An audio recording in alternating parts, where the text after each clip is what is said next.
This is the TeamClearCoat podcast. We're two friends finally doing something about our obsession with cars. We're probably not doing it well, but it should be fun, and we might actually learn something along the way. I'm Ian. And I'm Dave, and this is our show. Ian? David. There's someone else in the blanket fort with us today. Virtually, yes. Yes, there is. I don't know where to look because we have a camera for his feed, and then he's on the screen over here. It's very confusing. Just right here. Lock it in. Right here. Oh, that's Eyes on the prize. Eyes on the prize. That's why I always am. Really? Oh, yeah. Ladies and gentlemen, we would like to introduce Jake. How's it going, everybody? Hello, Jake. Jake is with RacersHQ. Yeah, so newly Racers HQ, but you know and love him from Rags to Races. Yep, the fantastic Rags to Races podcast. And also of Putting Up With Us fame Yeah, he was during race weekend. Yeah, he was on an episode of our show when we were at Road America. Correct. Yes. So hello, Jake. How are you? How's it going? And since that was the last time I saw you in person, Dave, you haven't crapped in any fields lately, have you? No, I did have to think about it for a second because it's like I do a lot of mountain biking, so you know. Yeah. But typically the body shuts down during that. So yeah, no field crapping since then. Yeah, Well, that's good to hear. That I know of. Like those idiots, like no children that I know of. Right. Yeah. So how are you, Jake? Tell us about Racers HQ. So I am doing great. Racers HQ has actually been around for a few years. Some of you may have heard of Matt Covert and what he's done and the website that he built, the podcast and everything. And about 2.5 years ago, I actually first heard about Racers HQ. They were on another podcast. He was on 1010's podcast. And the first time ever, I paused a podcast midway through the episode, pulled up the guy's website and started looking at what he was doing. And I really, really got behind what he was doing. And first and only time thus far, I reached out and emailed him right away and told him what I was thinking and how much I liked it. Well, that went from a quick email here and there just to say, thanks for what you're doing, to me starting my podcast, Rags to Races, and he was actually one of my first guests when I did like 3 or 4 parts on autocross. He was one of the first guests I ever had, and it kind of built into a back and forth relationship. Eventually, I started writing for him. I wrote a couple of articles for the website, and late last year, actually right before the Chump Car race at Road America, the abysmally wet race that we dealt with. Yeah. I think I'm still drying off from that race, but right before that, he had kind of had to take a back seat when it comes to the website and the podcast and everything. And he had even at one point in time, I think, posted that he wasn't going to be updating anything anytime soon. But he reached out to me and asked me to start taking over the Facebook page at that time. And obviously, I gladly did, and that's where I actually posted most of that weekend on the Racers HQ Facebook page. And slowly but surely, kind of things started drifting away for him, and he's got his hands full with everything. A lot of people actually don't know this. He's actually a service member, and as of right now, he's overseas. So the whole handoff has been kind of interesting, and that's why it's taken so long. But decided he wasn't going to be able to put the effort into the website that it really deserved, and asked me to kind of step in and take over if I wanted to do that, and I gladly took it over. So here we are. That's awesome. So for anybody who doesn't know, when you were exposed initially to Racers HQ, what was the primary content of the site? Primary content up until now and even going forward has been an education center, if you will, for the aspiring race car driver. A lot of tech tips and how-to and driving-focused content, just driven to get people who want to start autocrossing or racing in general, a good foot in the door and a good know-how on where to begin and how to hone their racecraft. Sure. Yeah, and so that obviously dovetails dovetails like attorneys general. Dovetails nicely with what you were doing with the Rags to Races podcast, where you were encouraging and figuring out ways for people to just get in the automotive enthusiast and racing community, right? Not necessarily driving. Racers HQ seemed to be a little bit more driving centric. Yours was just community kind of focused, right? Yeah, absolutely. And going forward, now that I've got control, I do want to open the door more. I still want to stay focused on the driver and helping drivers move up and learn the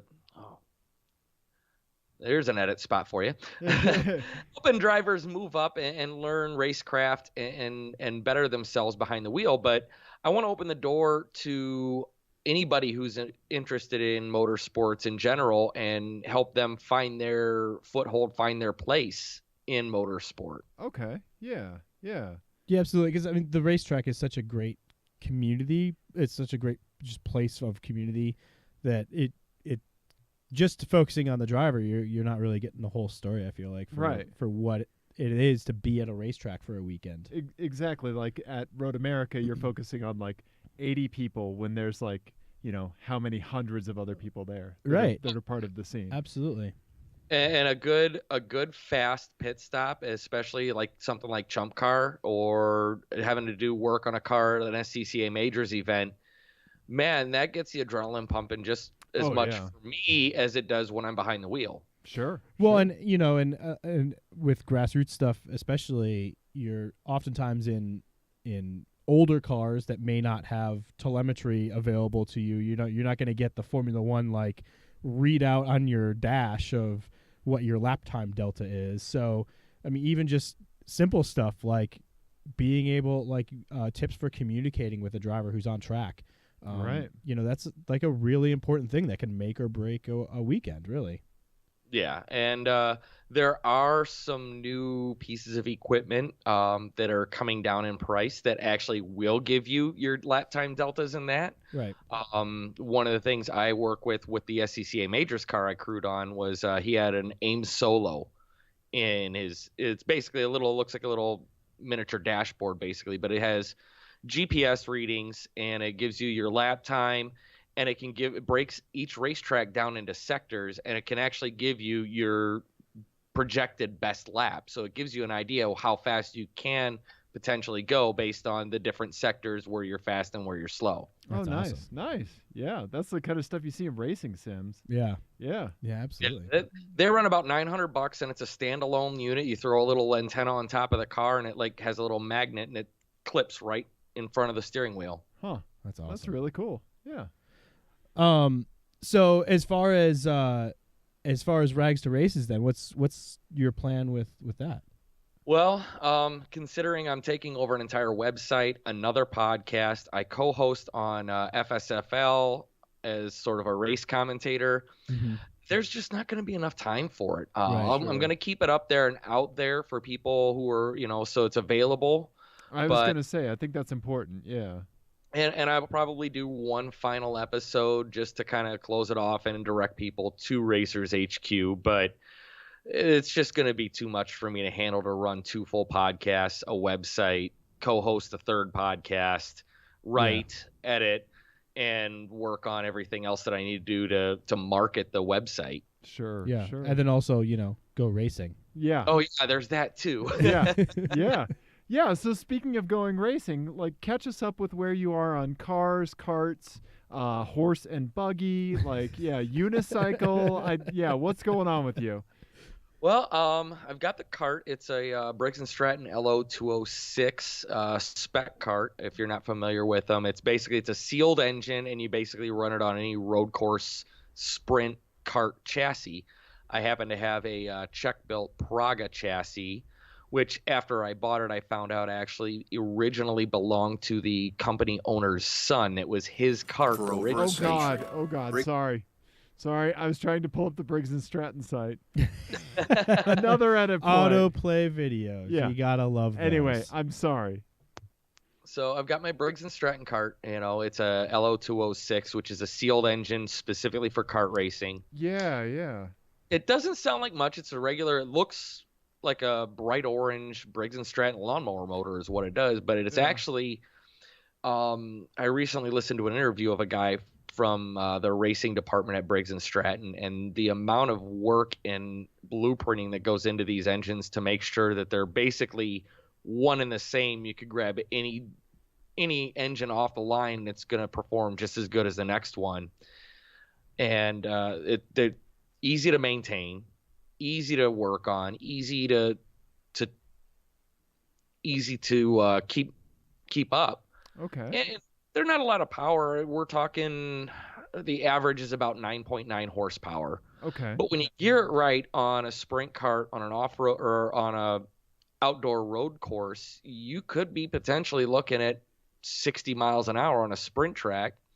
A simple sprocket change and some adjustments to your clutch, and you're doing 80 on a full-on road course. Oh, wow. Okay. And okay. 2 Gs in a corner with fairly hard tires that last a long time. The local track I race at for the local events, they have a spec tire. It's about $220 for a set installed on the kart.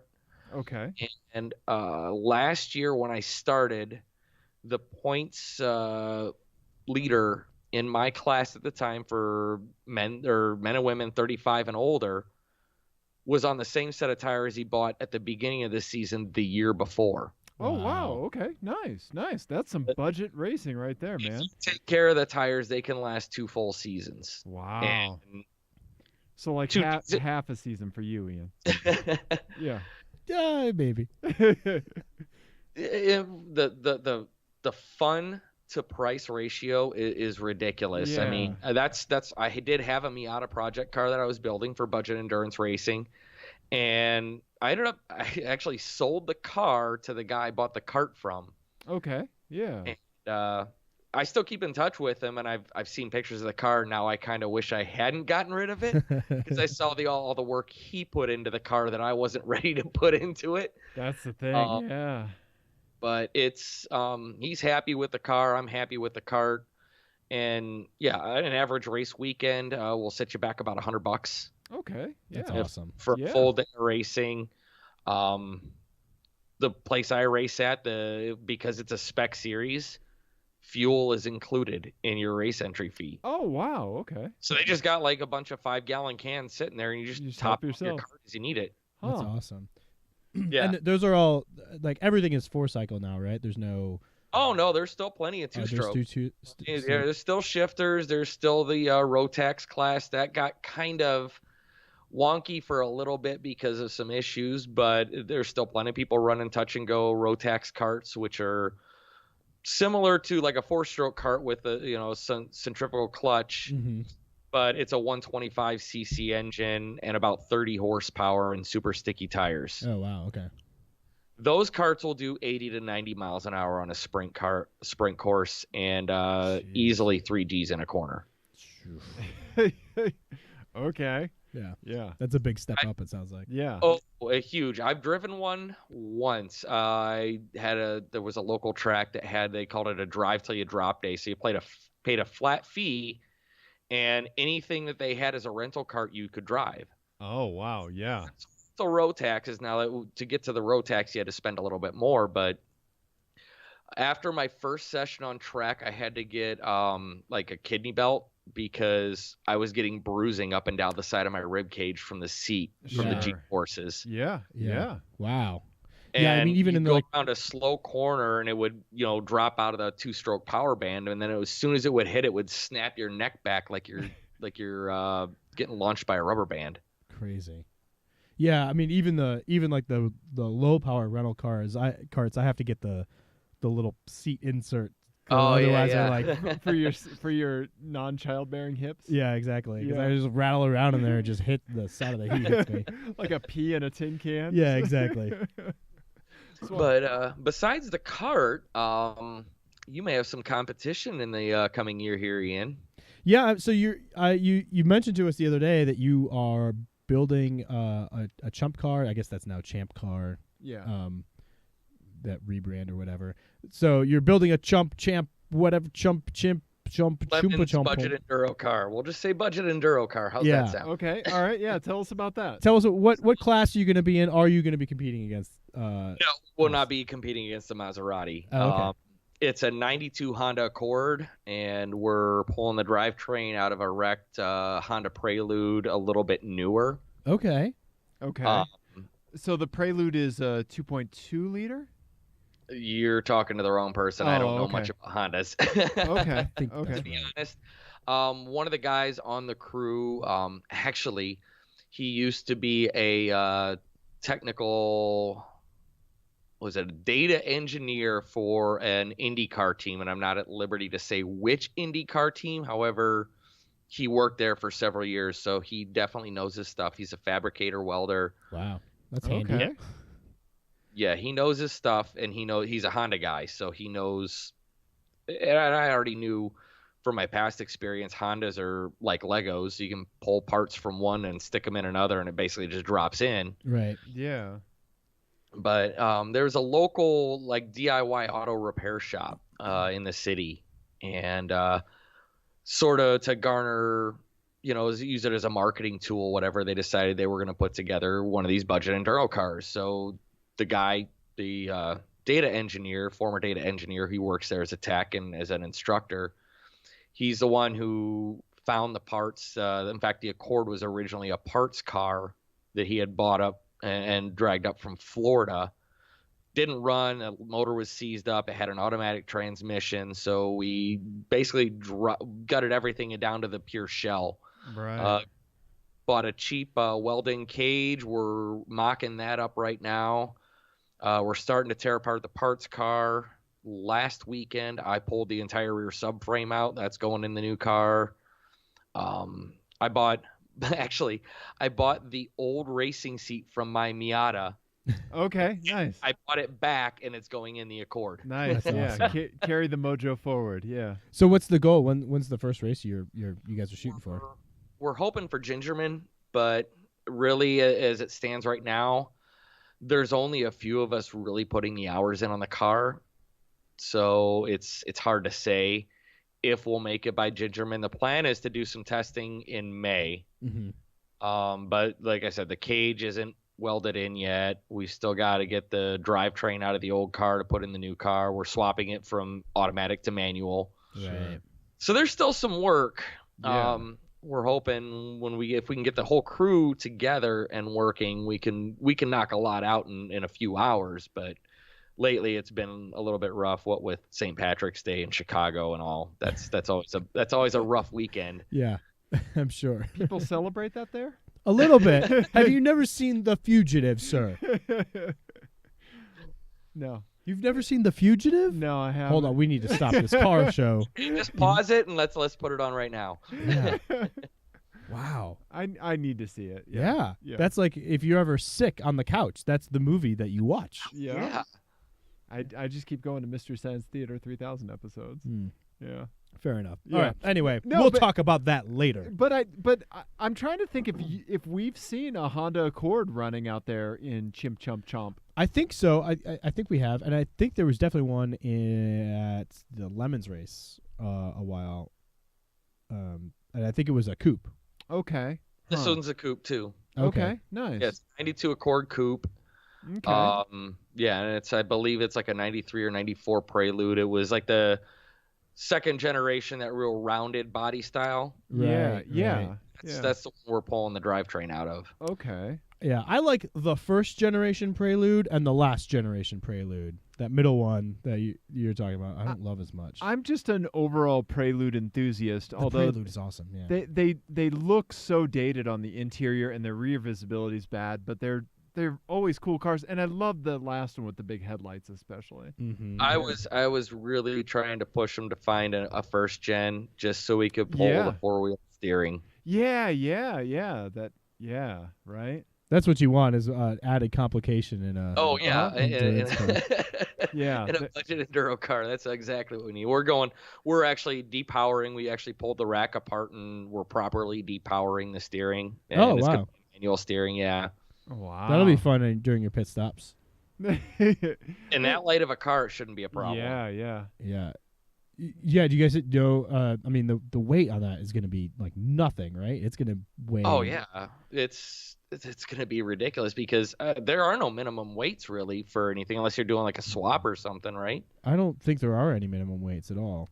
Yeah, it's as far been a as I while know. since I've read through the rule book, but Well, I think there's a couple of big rule changes this year, so maybe worth a visit. I think a lot of them are around turbo stuff though, and fuel and that sort of thing. So yeah, this is all naturally aspirated Honda high revving. okay. Nice. Well, definitely keep us posted on that. Yeah. Oh, absolutely. Yeah. That's really cool. Yes, I'll be driving that probably once or twice minimum this year, as long as the car gets together. And when I can't afford to get behind the wheel, I'm going to be crew chief. So Nice. Okay. Yeah, that'll be great. Yeah. That's awesome. Yeah. Do you guys have I'm asking from personal experience. Do you guys have a big difference in sizes of driver? Or, There you go. Yeah. Is that a a concern little for you bit, guys? but the seat that I originally bought for the Miata that's going in the Accord now it has sliders and it's adjustable. Right. So I mean, there's quite a bit of movement in it. There should be enough room, and being that it's an Accord, there's plenty of room behind us. Yeah. Yeah. Top drivers, because there are some guys a little over 6 foot, and me, I'm like 5'10", and then there's guys shorter than me too that are going to be driving. So Nice. Yeah, the hard part with all that is like the distance to the cage from the seat. There's regulations about that. So like when the seat moves, that's why in the Maserati they have that big block on a slider. Yeah. Because there was such a huge difference between me and my cousin. Right. Yeah. There was a big air gap there. Yeah. we have the seat back on the seat that I bought is a soft back, so we have to have one of those anyway. So that's okay. it's cheap enough. I've already sourced it. It's like $100 from Jegs or something. It's nothing. Yeah. It's not Right on. bad. Awesome. All right, cool. Nice. There was something else. Let's move it on to an FMK cars. Okay. All right. Okay. You want to explain it? And I I'll sure go do, first? Ian. Or do you want to go first? I'll explain it. Okay. Ian, Dave, Jake, Jake, everyone. Yes. FMK Cars is a game that Ian and I play on the show. It's that classic game of fuck, marry, kill, but instead of playing it with people, we play it with cars because we're not awful, horrible monsters. Ian, in this game, Jake, we'll give you 3 cars. You get to choose FMK. F means you drive it for a day. M means you marry it, daily driver. K means you crush it immediately. Absolutely. Okay. Thank you, Dave. right. So, Sorry, Jake. loud noises. I'm getting my messaging system out. There we All go. right. There All we right. go. So, Nice. So Jake, for anyone who doesn't recognize his accent, is from Chicago, and I also grew up in the Chicago area, and sometimes I feel nostalgic. So this is entitled "Help! I ate a jumbo dog from Portillo's, a Polish sausage from a cart on the street, and an Italian beef sandwich from Mr. Beef, and now I have the meat sweats." Is there really a place called Mr. Beef? Oh yeah, it's fucking Yeah. excellent. You need to go there. You need to go to there, and put it all in your face.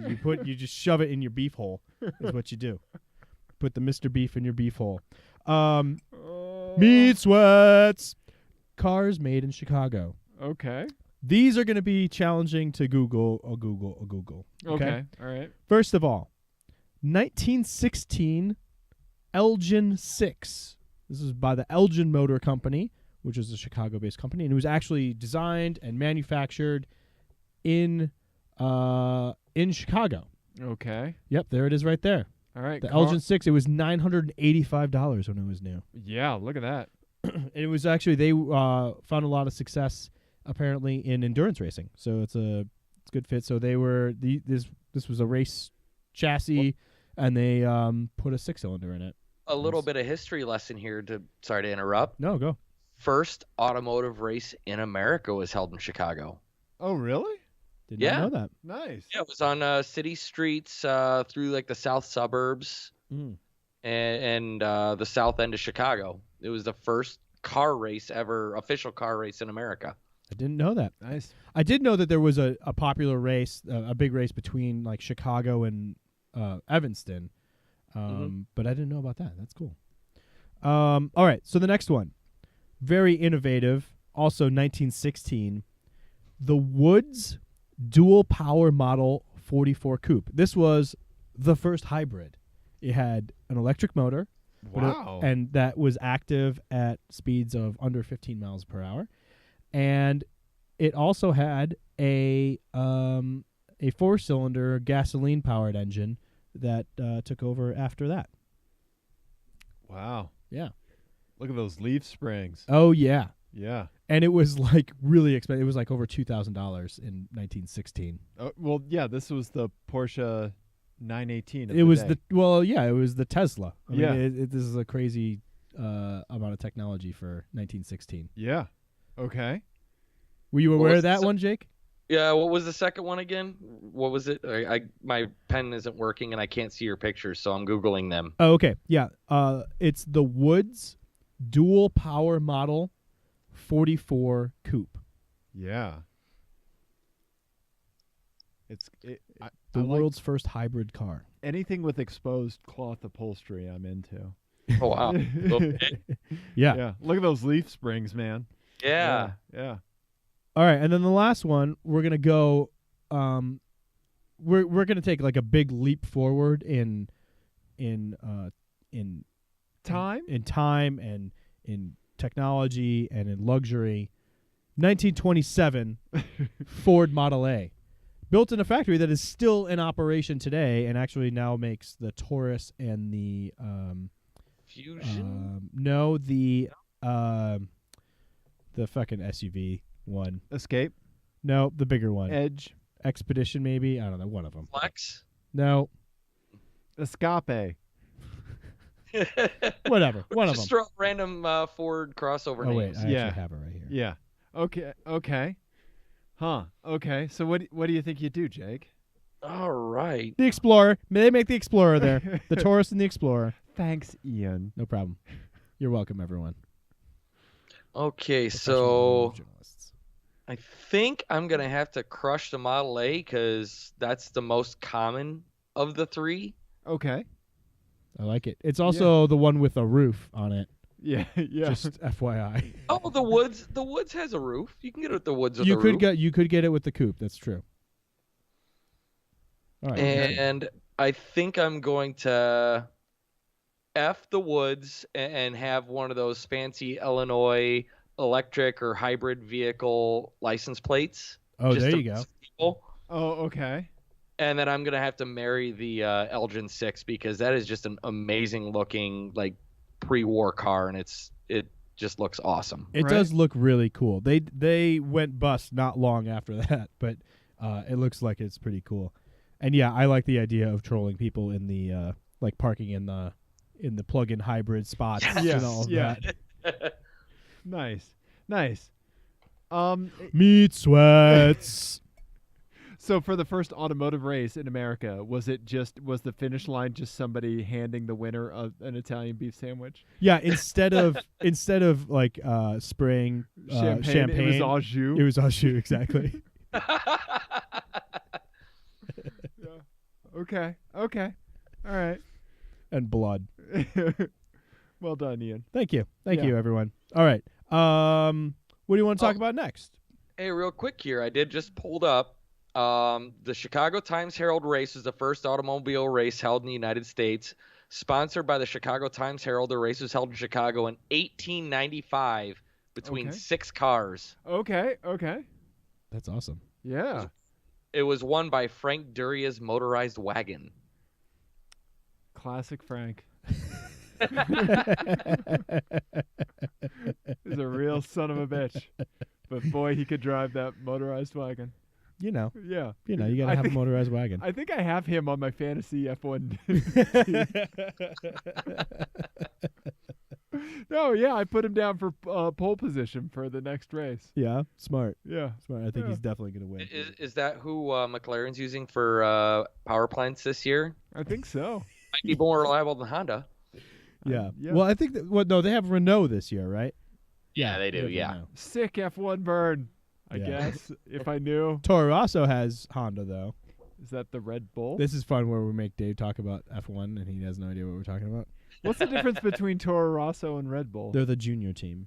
Ah, And they were originally powered by Ferrari, hence the Toro Rosso. gotcha. Okay. Well, Toro Rosso just means Red Bull. Right. In Italian. Yeah. Yeah. Yeah. In Italian. Just I like got the, it. just Yeah, like I'm the up. beef sandwich. And you and your meat sweats. Well, yeah, you get the Yeah. meat sweats sometimes when you go to Chicago. Well, I'm going to kick us into a future that should have been in my FMK cars, Ian. okay. All right? This is a future where everything has a giant-ass V12 engine and everything is curvy and pointy and weird and awesome, and there's probably a whole bunch of German electronic music coming out of all angles. Oh, it's like an episode of Sprockets. It is. Now's the time we dance. Scream. Ian, Jake, I'm going to bring you up to speed to my era, the 90s. All right. Yeah, the one I refuse to leave. Yeah. All right. So, first up, there's no kicker or anything like that on this. So, first up, Lister. Storm. Ooh. Yes. V12. Yes. All right? Don't forget to show it to the people. Yeah. There we go. See if we can find something that has a front end view. There we go. Yes. That's one of the GT whatevers. Oh, yeah, there we go. There's a street version. Thank you, Ian. Mm-hmm. Ian with the clutch point. Yeah. So, Lister Storm in a beautiful color green. Yeah. It is a really strange looking car. It is. It is. But this is a future that should have been. Uh-huh. Right? This feels like one of those things where, like, I get the same feeling when I see this as I get when I see a mid-century modern ranch. Really? Because like at the time, like that was how they envisioned the entire future, Yeah. right?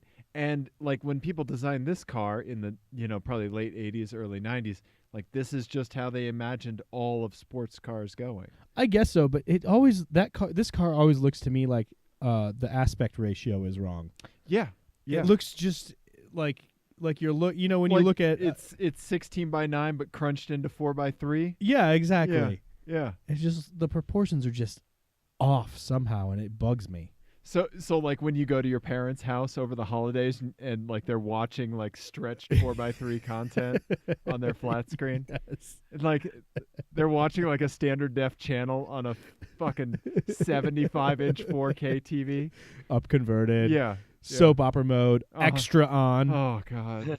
Yeah. And you say that, and I actually just found a picture of that car from rear 3/4 view, and it really just enhances everything you just said. Yeah, it's weird that vent by the taillights is weird. Yeah. It looks like somebody did a bunch of ecstasy and tried to draw a Toyota MR2.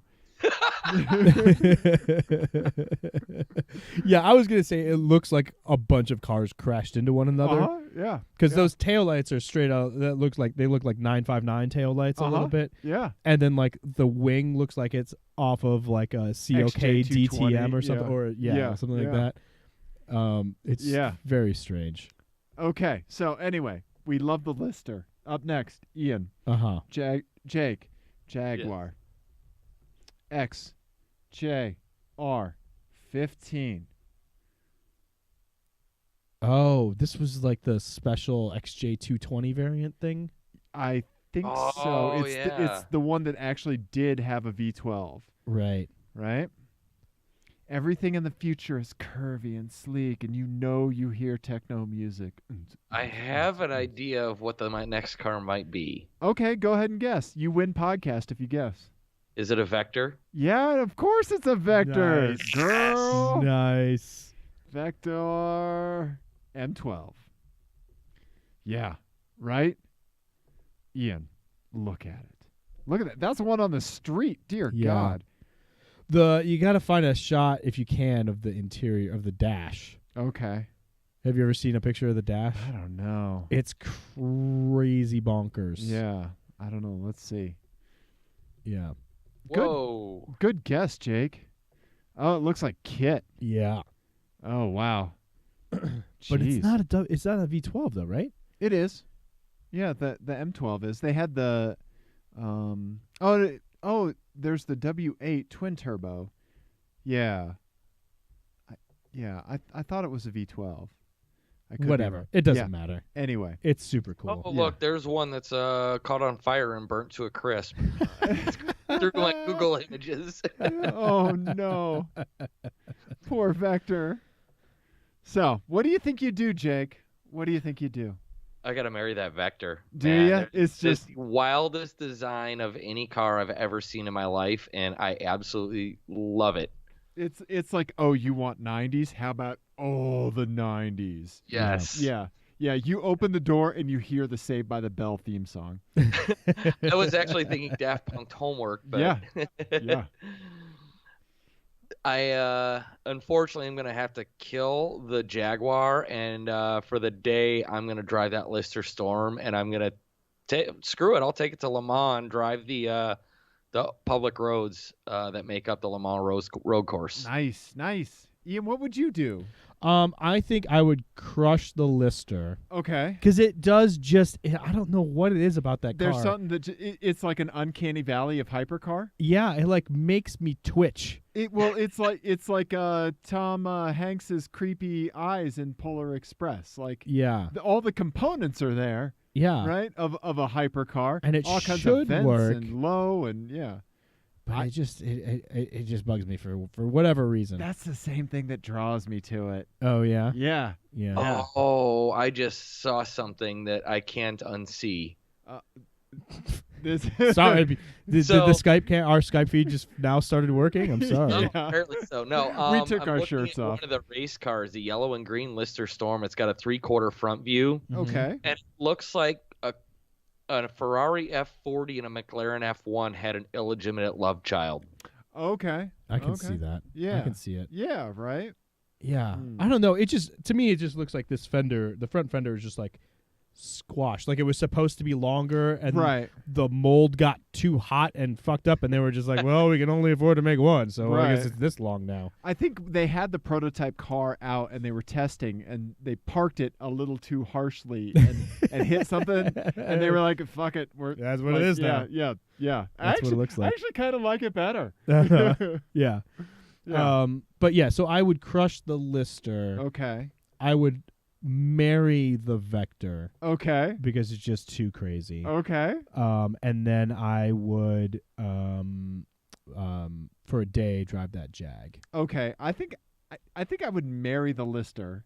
Yeah. Mainly just to upset you. And then I would have to. It's tough, but I think I'm going to F the Jag and kill the Vector, which hurts. But yeah, I don't know. It's crazy, but it might be a little too crazy for Crazy Dave. Yeah. Yeah. I don't know. I have a feeling that might be a bit of a tight squeeze for you to get into. 100%. Considering in this picture we're showing on the feed, there's a Porsche convertible next to it, and it's easily a foot taller than it. Yeah. Yeah, it looks so tall, but also really short compared to this car. Like, it does. This car is long and low. Yeah. Also, I just sent you a good picture of the of the dash. Oh, okay. With like a cool shot of the little graphic that is obviously it's monochromatic and it's 1 million buttons. Okay. But it shows you a little what do you call it? Diagram of the Vector. Oh, okay. In the dash. I love cars that have the little diagrams of the car in them. Yeah. But it looks like, like an avionics readout from a 1970s fighter jet. Nice. Sort of thing. Okay. Yeah, so you bring that up for sure. I will. I'll work on that. You keep talking to Jake. So what else do you have going on while we wait for Dave to type? I'm very good at interviewing. Jesus Christ. So, aside from everything, there are going to be some changes to Racers HQ. Like I was saying, I was going to open the door to more things involving other aspects of racing besides the driver. I'm going to keep it focused to the driver, but we're going to open the door to more things. And while one of the big things Matt had started with the podcast and the website was sponsorship. Mm-hmm. I'm not going to be able to do it this year. However, I'm looking into expanding it for next year. Okay. Okay. So not just autocrossers will be available to apply for a sponsorship from the website. Oh, so racers getting sponsored by Racers HQ. Yes, yeah, it's something Matt started a few years back. He was sponsoring autocrossers. Oh, Okay, awesome. nice. So how does that relationship work? So what he's done in the past is he opens up the applications on the website. People who autocross can apply. Basically, if you are picked, you're expected to run at least a full regional season of autocross, and you're expected, to do some writing for the website, interviews, but then you're basically getting $200 to run autocross for the season. So that could be the set of tires, that could be your entrance fees. I don't know where money-wise I'm going to be toward the end of the year, but I am setting money aside specifically for sponsorship, and I'm going to be expanding it not just for autocrossers, but for kart racers and possibly even esports and iRacing. Okay. Oh, interesting. Nice. Okay. That's really cool.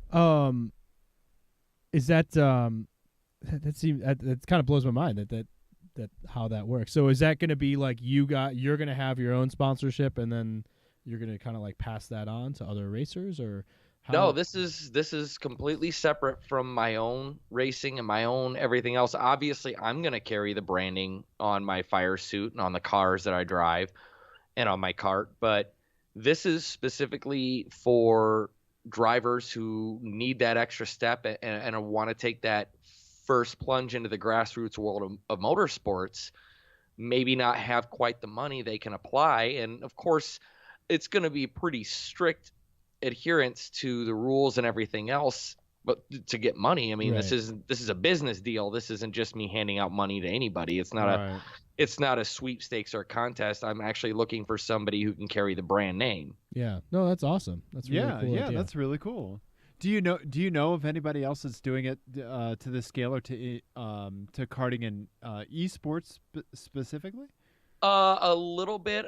Somebody I have interviewed in the past that's into karting. He also does esports, and he has been sponsored to run basically the F1 Codemasters game. Oh, He's wow. sponsored Okay. to play that. And of course, there's people who do sponsorships for iRacing, but when it comes to autocross and things like that, there really isn't a whole lot out there outside of Racers HQ. Okay. And I want to keep that ideology in play, and I still want to help the autocrosser. Right. But I want to open it up because that was the big thing for me, because when I found out about all this, I wasn't autocrossing and I didn't have a vehicle to autocross. Sure. Would have loved to apply for a sponsorship position, would have loved to do it, but since I wasn't autocrossing, I didn't fit in, so I didn't even bother applying because I didn't have a vehicle to autocross. So Right. I want to open the door more and possibly offer more than just one sponsorship. Possibly, way I'm looking at it right now and what I'm planning on doing is one sponsorship in autocross, one sponsorship in esports, and one sponsorship in karting. Okay. Nice. That's really cool. Yeah, that's really cool, Jake. Yeah. Do you want to? Should we do another FMK cars? You got another one ready to go? I do. But yeah, I don't want to stomp on anything else that you might want to bring up, Jake. I think we could close it out with my dumbass FMK cars. But see, the thing is, I've got an FMK cars and a My Eyes. Oh yeah, let's talk about your My Eyes. Let's do that. Let's Yeah, do yeah. those, and we'll close on your Okay. FMK cars. Yeah, there we go. All right. So the first one I saw, and I don't have a picture of to share, but I know you can do a Google search. Yeah. find a picture of this. And after I saw this, I saw it on a Facebook group first, and then I saw it in person. Oh no way! That rare And digital to made me- analog crossover. It's burned into my retinas, and it will not go away. Oh, okay. We were talking it about. makes the Nissan Murano Cross Cab look like a good idea. Oh, Wow. That's, Yeah. That's Okay. something. Okay. All Give- right. give You us can a find this, clue, and see if I'm we can sure figure you can it out. find almost a sale image, like from the dealership, of this specific vehicle. Okay. A black Cadillac Escalade convertible. What? I'm sorry now? You heard me right. No. An Escalade convertible. Yes. Yeah, you're going to have to go. I found them in Google image searches, and when you see it, you're just going to cringe. You need to have this burned into your retinas. Oh, my God. Oh, whoa. What? So they keep the door frames. Yep. Mm-hmm. And it's got this horrible looking rag top with a crappy rear window that does absolutely nothing. Oh boy, there's a YouTube video. I'm not gonna play it. I'm not gonna play it. So I've seen it in person and it's bad enough. Yeah, where did you see this at? Like, what kind of cocaine fueled Some looks like a soccer dad driving around the suburbs of Chicago in a black one. Wow. A bunch of people have posted pictures to one of the Facebook groups I'm in, and I just happened to be driving at work during work one day, and it was making a left-hand turn, and I was going straight past it, and I had to do a triple take. Yeah, no kidding. That's amazing. Yeah. I'm trying to decide if I actually don't like it. I'm strangely drawn to it. I think we may have just awoken something in Ian. I know, yeah. He's going to be shopping for Nissan Murano cross cabs next thing you know. What was the Escalade, the Cadillac version of the Chevy Avalanche? What was that? The Escalade EXT. Thank you. Yeah. So I always wondered, who the hell drove those things? And then, it was when I used to play indoor sandpit volleyball. Uh-huh. And a guy that played on my team pulled up and got out of one of those, and I was like, "Oh, it's you. You're the type of person." We're going to be late for this game. Yeah. I have a lot of questions. Yeah, exactly. Yeah. Yeah. No, I think it looks better than a cross cabriolet, which I know isn't like high praise or anything, but You're looking at a nice Photoshop picture, though. Look at it in a cloudy day in Chicago and in the suburbs, and you'll have a different idea altogether. Yeah, it does look like somebody just took the Photoshop eraser tool and just straight blanked out the back. little bit it does. Yeah, that's really strange. Top in real life is not nice and smooth no, on top. Yeah, got the extended the 1916 cars we were looking at earlier in the FMK cars. Yeah. It's got that droopy top. Yeah. I mean, and that must weigh a stupid amount. And you know what's not manual? It's got some sort of a power cable operated system that would probably cost $5,000 to fix once the cable snaps. What you got there is a case of droopy top, son. Yeah. Yeah. Oh wow. So it doesn't. Yeah. So we're looking at the pictures of the conversion company. Yeah. And there's no frame. No. So they leave the door frames because they're not frameless doors. But there's no frame that stays in place for the convertible top. So it would almost make more sense if it was. I could see it if it was like the Fiat 500 C. That that maintains the roof rails and then just a fabric top that goes down. Ian, those are the doors. There's no door frame. No, I understand. But the window. I'm sorry, the window isn't frameless. Is what I mean. Right. Yeah. But yeah, there's no frame around it on the right. God, Jake, I'm sorry that you had to see this. We need a grief support group for people people that have seen car stanzas. And when I saw a horrible car stanza not too long ago. I saw your eyes light up on the video feed. I was like, "Oh God, what's Jake gonna tell us?" Okay, all right. It's Dart with the Hellcat emblem on the frame on the fender. Oh, yes. So not an old Dart, to be clear, no, the little front wheel drive thing. Rebadged Fiat Dodge Dart. With the Hellcat emblem on the fender. Yeah, that's amazing. Yeah. That's a good one. Got to give them props for that a little bit, just because it's a nice little joke. But yeah, that's at the point where it's almost funny, right? Mm-hmm. That it's a marginal call for sure, right? Because it's not like they put Charger or Challenger on their car, right? They went all the way to Hellcat, right? Not like the Cobalt Camaro that I have had the displeasure of seeing. Yeah, that one's more bizarre because they actually put the name Camaro on it. On a Cobalt. Right. If they did like a Cobalt ZL1, I would almost laugh at it. Right. Right? Yeah. But yeah. Yeah, that's madness. Yeah. You saw the Escalade convertible. That's crazy. Yeah. I do have one more my eyes. However, Okay. it's secondary. I haven't seen it in person yet, but I do know it's driving around in my area. That's almost worse, right? That's like when you're walking outside in the horror movie and you hear the bad music and you know the killer's afoot. Right. Yeah. Oh no, this is one I'm actually trying to seek out, and I want to. Okay. Okay. So somebody posted on that same Facebook group this afternoon a picture of a smart car with wheelie bars on it. Yes. Fantastic. It is not Busa swapped. Okay. It's just a smart car with wheelie bars. No, it's a smart car that they took the 1.5 liter 4-cylinder out of a Toyota Paseo and put it in it. And it's got the weight all in the back, and it's over 100 horsepower, and it will do wheelies. That's awesome. Yeah. Yeah. That is hilarious. We're looking at pictures of the car. It. The owner Toyota of the car Paseo. got into it. Okay. Into the comments section. Oh, Actually, okay. let me see if I can possibly send you. I took a screen grab of the picture of the car on the highway. I don't know if I can send it to you or not. Let's see.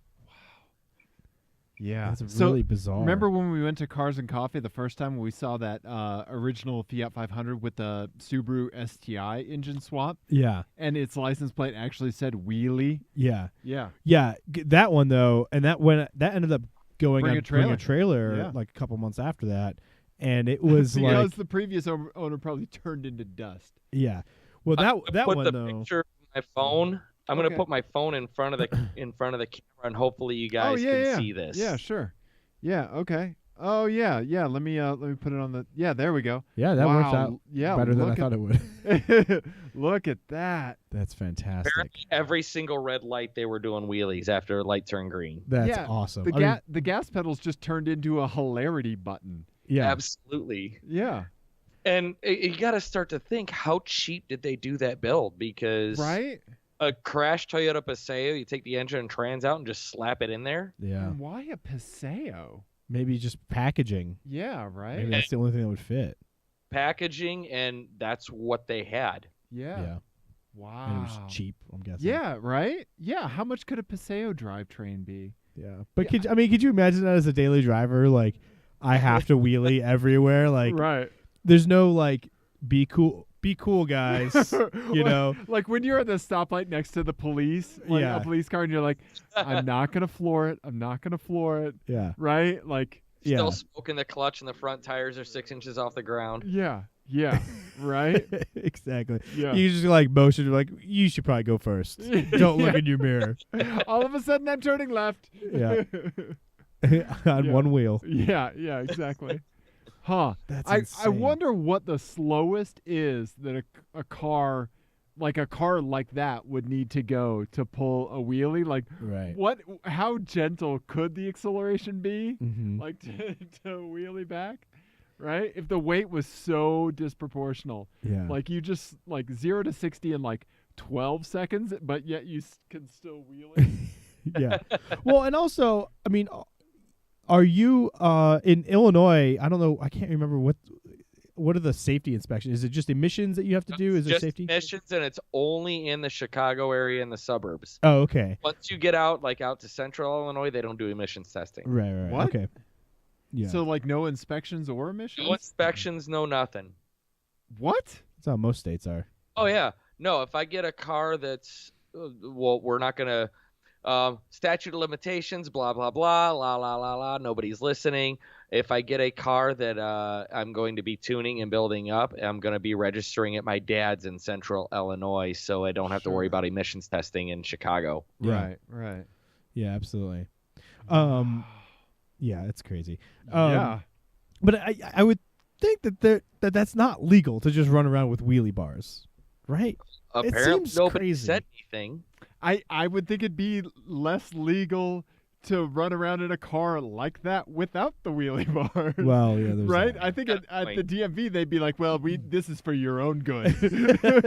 Let me help you with this. Yeah. Yeah. That's hilarious. Huh. All right. Yeah. Well, thank you for haunting our dreams with the Yeah. Escalade. Yeah. Let's hear this FMK cars. Yeah, let's sir. do this. So I think this is something similar to what one of you guys have done in like one of your maybe early episodes. But I'm going to entitle it, You Get a 240, You Get a 240, and You Get a 240. Okay. All right. These are all 240s, but they've all got a twist. Okay. I like this. This car is something I'm actually I fell down our YouTube rabbit hole earlier, and I'm contemplating actually building this as a project car. Okay. Volvo 240 station wagon. Uh-huh. Only it's got an LS and a turbo. Yeah. Turbo Wagon LS. or Absolutely cities? wagon. Yeah. Okay. LS swap. Yeah. Right. Mhm. Let's go to the non-fair use images. Yeah, buddy. Yeah, I'm a huge fan of the 240, as every human should be. Yeah. Okay. All right. Okay. All right. I figured that would feed my track day / kart hauler / drift vehicle. Yeah. Once. Right. Oh, one. Yeah. No kidding. Drift Volvo, Halvo, if you will. Mm-hmm. Yep. Yeah. Next one is going to be a first-gen Nissan 240SX. Okay. Only it's got the Skyline RB26 engine swapped into it. Yeah. Okay. Yeah. Okay. Let me see. Is what it the first gen Rear looks- drive, or are we keeping it all-wheel drive? That one's rear drive. Okay. It's you're swapping the motor. That's it, not the Yeah. full drivetrain. Okay. I really like the first gen. I had a friend of mine in high school that had one. Yeah. Yeah. That's Yeah. awesome. Have you guys? This is slightly off topic, but speaking of RB20 swaps, have you? I don't know if you guys watch Mighty Car Mods at all, but they're actually doing a 240Z with an RB20 swap. Oh, And I didn't know this, but the four-wheel drive system in the RB20, the front diff is integrated in the oil pan. Oh. So they had to modify the oil pan, or get a different oil pan altogether, and then modify it to get it to fit. It's really interesting. Weird. Okay. Yeah, I have to look that up. yeah, it's super straight. That's why I asked if it was going to be all-wheel drive, because Yeah. I just watched that the other Sure. day. Yeah. I know a lot of folks think that that's their next move if like a red top or black top swap isn't enough. Yeah. Mm-hmm. But like as our buddy over at 1010s proved, Robbie, that I think you just go LS. Right. Yeah, absolutely. Yeah. Okay. I have a place in my heart for RB motors. so. Yeah. Right. Yeah. And third one is going to be an early 80s Mercedes-Benz 240D, 240D. Okay. but it's going to have the C63 AMG engine. Okay. The 6.2. Yeah. So the 240, did you say D? Yeah. It's a Okay. diesel. Yep. Yeah, the W123. Oxy, yeah. Yeah, okay. Yeah. Hmm. I know what I'd do. All right. Well, you go first then. I'm going to marry that Halvo for sure. Yeah. I'm going to F the Mercedes. And unfortunately, I have to kill the Nissan 240. Yeah. So I'm gonna kill the Mercedes. Okay. My thinking is that that will not have a manual transmission Okay. because the 6.2 never came with a manual. Oh, you're right. Yeah, the engine did not come with a Right. manual. Yeah. So I am going to crush that, and then I'm gonna marry the Volvo, and then drive the 240 SX for a day, Right. and make Right. all the turbo noises Yeah. just out the window. I'm just gonna go. Just going to make dolphin noises. Yeah. Yeah. That's what I'm What doing. would you do, Jake? I would probably do the same thing that Ian did. However, instead of making the turbo noises with my mouth, I'd put a stereo in it and just play the Tokyo Drift soundtrack and do donuts at every intersection. There you go. I like Smart. that. Smart. And then after you got out of jail, you'd go back to driving your Volvo. Oh, Yeah. Smart. I Yeah. like and I that. don't know if you guys have ever seen the YouTube video from some like car meet somewhere. This guy had an LS swap Volvo wagon and was doing this huge, massive burnout next to this hotel. And he stops. A cop comes around the corner, flashes his lights, and drives right past the Volvo doing the burnout. He had no idea that the wagon was doing the burnout to begin with. Right. Yeah. That's amazing. That is the definition of sleeper. Yeah. That's the draw of the Volvo wagon. Right? Yeah.